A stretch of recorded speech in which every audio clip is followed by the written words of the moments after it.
Hello and welcome to my channel.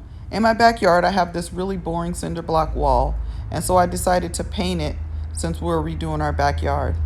Before painting the wall, I filled a bucket with water, Dawn dishwashing liquid, and bleach, and I used that to scrub the wall to get rid of any debris or dirt. I didn't clean all the way to the end of the wall because we have a new shed that's going to be placed there. After allowing the wall to dry for 24 hours, I used Kiehl's all-purpose interior-exterior primer. Here was the wall after the first coat.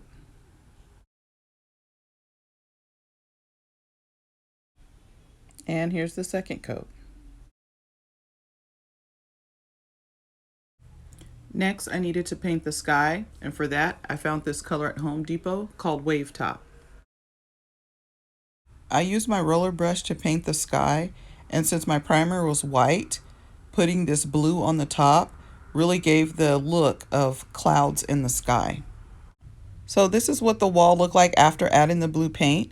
As you can see, it has the look of sky and clouds. And now it's time to paint the ground and the trees.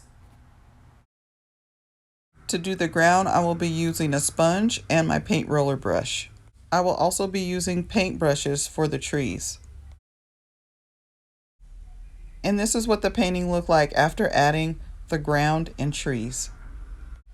As you can see, I tried to paint the trees in different parts of the grass to give the illusion that some trees were closer and some trees were in the distance. And our shed is on its way. Now it's time to get some blossoms on these trees. I found these little colorful cans of paint at Home Depot in the Oops section. These will be perfect.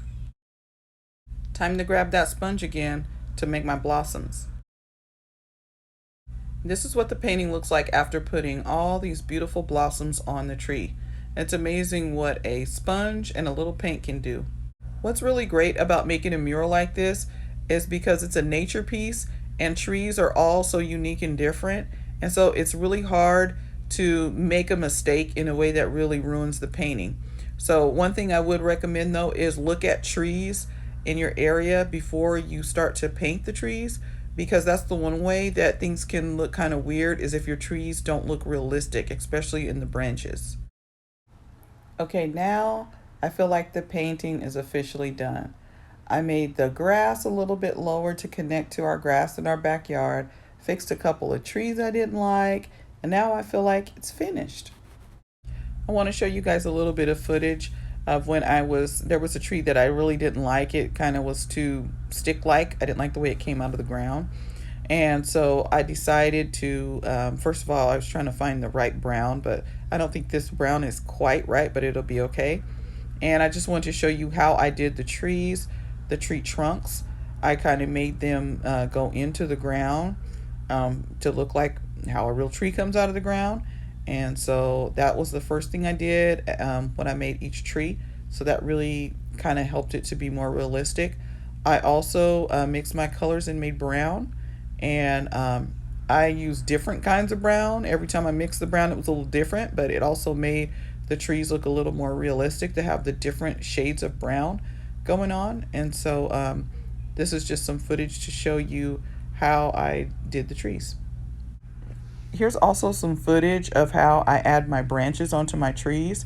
If you notice, I do like a smooth motion coming off of the bark of the tree, creating the branch. It just looks a little bit more realistic there.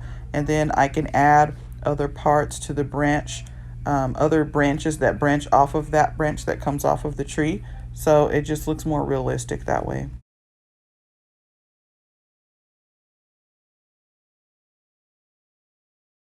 And here is some footage of how I added more blue in certain spots, especially between the branches, to really tie together the sky along with the trees.